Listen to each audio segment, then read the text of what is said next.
Assalamualaikum warahmatullahi wabarakatuh. Selamat pagi untuk mahasiswa semuanya. Bertemu kembali kita pada mata kuliah Eng Indo Interpretation. Pada kesempatan kali ini kita akan bicara tentang faktor-faktor apa saja yang perlu kita pertimbangkan ketika kita bekerja dengan seorang interpreter ya. Factors to consider when working with a language interpreter. Oke. Nah, before the patient client arrive, sebelum pasien ataupun narasumber kita datang ya. Nah, brief the interpreter about the history of the case and about your role if appropriate. Nah, nih. Pastikanlah kita memberitahu kepada interpreter kita tentang sejarah kasusnya, gitu ya. Kita berikan mereka pemahaman dulu ya, interpreter tersebut, dan jelaskan peran kamu jika itu penting ya. Misalnya kita adalah pejabatnya, kalau kita misalnya siapanya gitu ya. Nah, maka kita perlu sampaikan sejarahnya seperti itu dan peran kita juga. Yang kedua, discuss whether you have ever used interpreter, whether you and interpreter have a preferred style.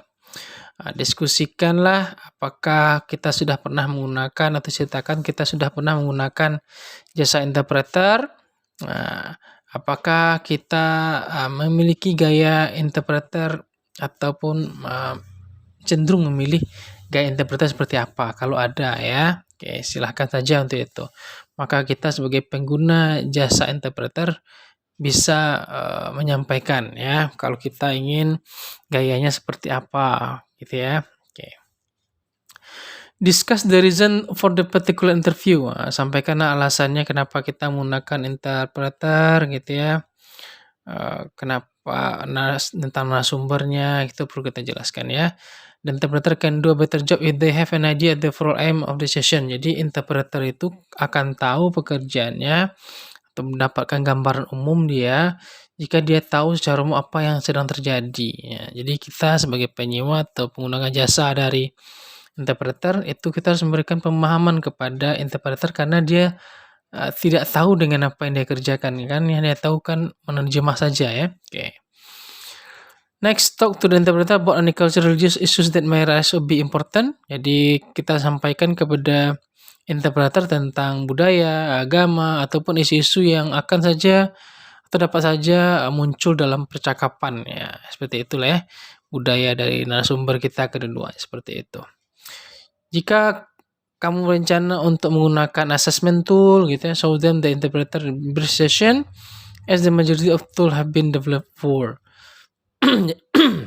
Jadi kalau misalnya ada alat-alat untuk uji, ya tunjukkan saja kepada interpreter kita itu selama briefing ya. Jadi kalau memang itu perlu digunakan ya.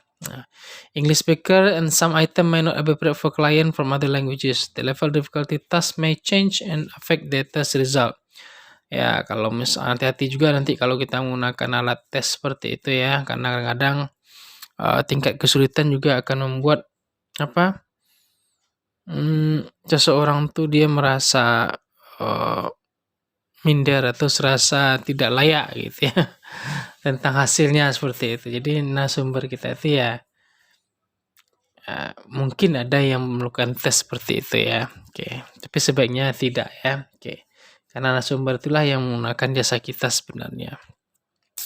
Next, discussing the test will give you the interpreter and the ability to work on strategy for dealing with challenging items.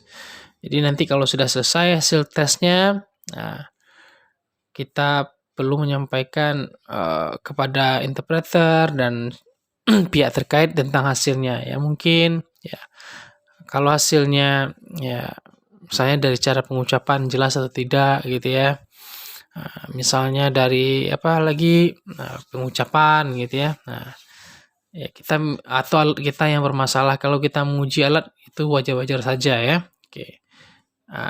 Jadi kalau kita memang menguji alat kita, bagaimana mendapatkan informasi itu penting rasanya. Seperti itu kira-kira. Selanjutnya ketika kita melakukan interview dengan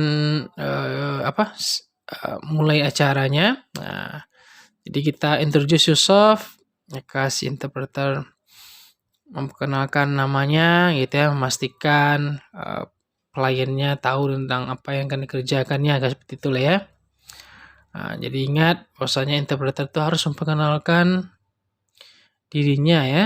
Has to say what you tell them, don't be reticent. It is interview not to interpreters. Jadi pastikan juga dia misalnya ini percakapan yang rahasia ya. Jadi seperti itulah kira-kira. It is your interview not the interpreters. Jadi percakapan ini nanti akan selesai lah kalau sudah kegiatannya selesai seperti itu. Sit so that you are directly facing the patient client and maintain eye contact with them if cultural appropriate. Nah, duduklah kita kalau misalnya menghadapi pasien, nah perhatikan kontak mata ya jika itu elok atau boleh secara budaya ya. Interpreter usually sit next to the patient and slightly back. Ya, jadi interpreter itu dia akan duduk di sebelah atau dekat dari si pasiennya atau kepada apa narasumbernya gitu ya. Nah, jadi kita boleh misalnya kalau pengguna jasa itu kita memang jadi jangan duduknya dekat juga ya karena itu kan pengaruh, maka kita duduknya ya jangan sampai di luar dari lokasi, tapi kita tetap memperhatikan si narasumbernya seperti itu kira-kira. Tell the patient client what's going on to happen and allow them to raise any concern that may have. Jadi jadi kita nanti atau si interpreter nanti akan menyampaikan apa yang terjadi tentang kasus-kasus apa saja yang perlu disampaikan ya. Ini nanti diambil alih lagi oleh si interpreter seperti itu. Advise the patient or client through the interpreter. The discussion is totally confidential. The interpreter is bound by strict code of ethics. Jadi kita juga perlu menyampaikan bahwasanya ataupun interpreter nanti perlu juga memahami bahwasanya seluruh percakapan tadi itu adalah bersifat resmi atau rahasia gitu ya. Jadi semuanya itu tidak boleh disebarkan gitu ya. Baik oleh si interpreter sendiri maupun narasumbernya. Always speak directly to the patient, jadi sama lah ya. Jadi dia harus bicara I gitu ya, you gitu ya, atau nama orang gitu ya. Speak through the interpreter, not to the interpreter ya. Jadi berbicaralah melalui interpreter. Jadi bukan bertanya kepada interpreter, itu tidak boleh ya. Jadi melalui interpreter. Jadi kita tuh nanti narasumbernya itu bertanya melalui interpreter. Jadi bukan dia bertanya kepada interpreter, itu yang harus kita pahami ya. Narasumber itu sebenarnya dia harus bertanya kepada lawan bicaranya itu nanti ketika untuk menerjemahkannya barulah nanti masuk interpreter itu. Nah, jadi bukan narasumbernya bertanya kepada interpreter, bukan ya. Nah, karena interpreter itu dia hanya jembatan saja. Itu maksudnya antara speak to the interpreter and not to the interpreter. Gitu ya. Speak only a little more slowly than usual. Bicaralah santai, ya jangan terlalu cepat ya. Pause frequently and avoid slang, jargon, or jokes. Jadi pastikan interpreter itu tidak bicara dia slang, bahasa gaul ya, bahasa istilah khusus, jokes melucu, nggak boleh juga dia ya. Give simple full explanation as we would with any patient or client. Just try to ensure that information is manageable for the interpreter. Jadi pastikan delivery penyampaiannya itu memang formal atau resmi seperti itu ya. Oke. Use the tone of voice you will use with any patient client, so interest, concern, confusion as would be appropriate in English. Jadi pastikanlah tone-nya atau nadanya, pilihan katanya itu memang menarik ya bagi orang lain. Jadi tidak mood-nya itu jangan mudah-mudian ya. Jadi mood-nya itu harus mood yang bahagia, yang semangat, segala seperti itu. Avoid private conversation with the interpreter. If you need to clarify something, then do so, but make sure you tell the patient client through the interpreter exactly what you're doing. Nih, jangan sampai ada pertanyaan ya dengan interpreter. Kalau kita ini yang jangan sampai terjadi ya, seorang interpreter bertanya kepada pihak penggunanya gitu ya, atau pihak penggunanya bertanya gitu ya kepada interpreter yang nggak boleh terjadi dalam proses interpreter ya. Jadi kita harus berikan pemahaman dulu kepada interpreter, nanti barulah interpreter itu yang memberikan apa, eee, memberikan terjemahannya. Kalau misalnya seandainya topik memang susah atau memang perlu istilah khusus, maka gunakanlah examiner kemarin itu ya. Nah, examiner yang bisa membantu dari percakapan tersebut. Selanjutnya, conversely, ya kan, sebaliknya jika interpreter may ask you to clarify for each point, be patient and explain to the patient client what's happening. Jadi, interpreter ini dia harus bisa juga mengklarifikasi ya poin-poin gitu ya.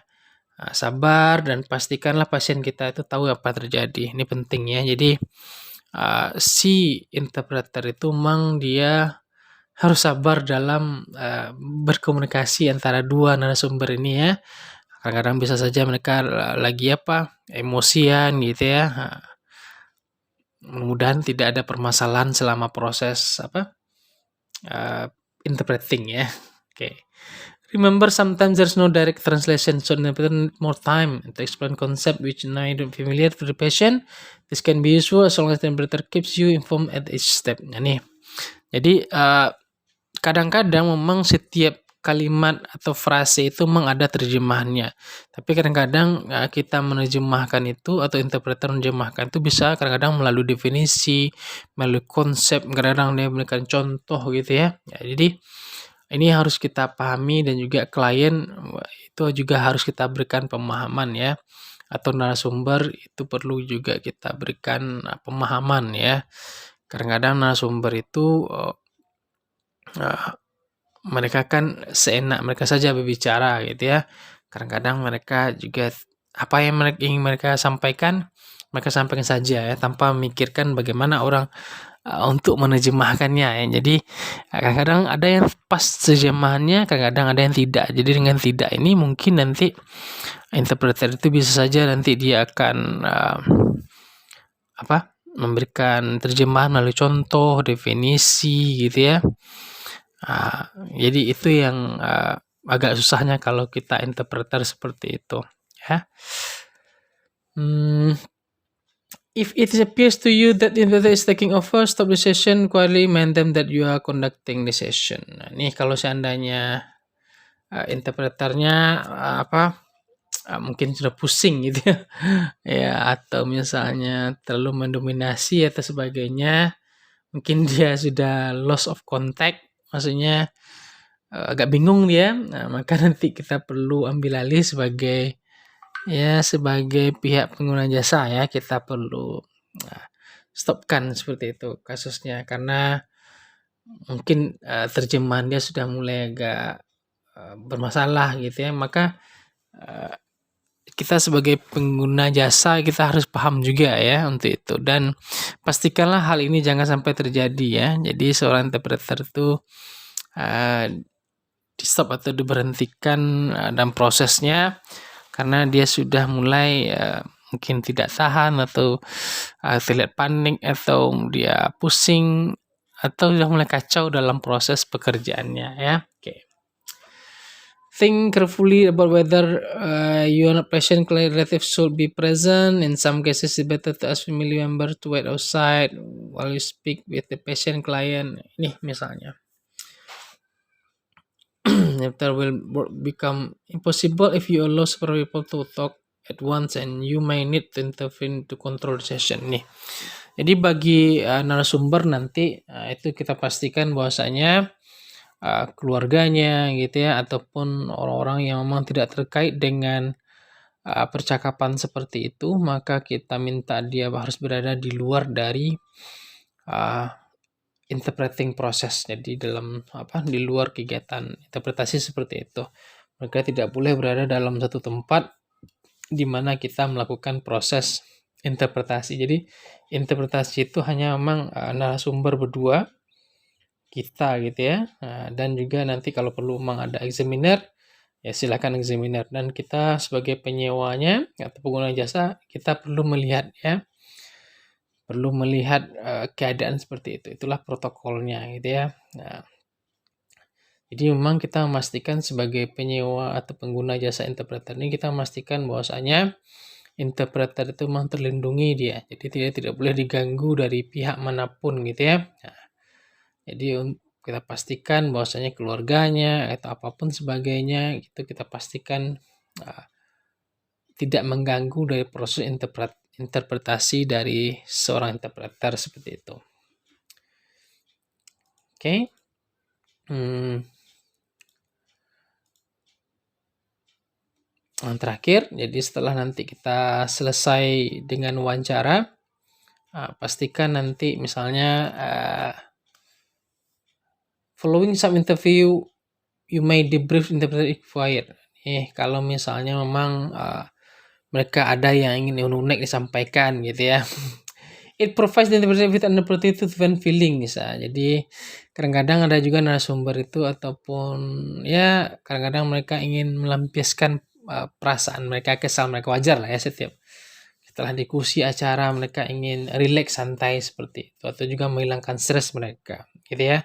Tapi ingat, semua topik yang disampaikan itu tidak ada lagi hubungannya dengan proses interpreting, itu hanya lebih kepada proses cooling down. Nah, menurunkan tensi atau menurunkan apa tadi, perasaan kesalkah, marahkah, atau sebagainya seperti itu. Lebih sifatnya cooling down.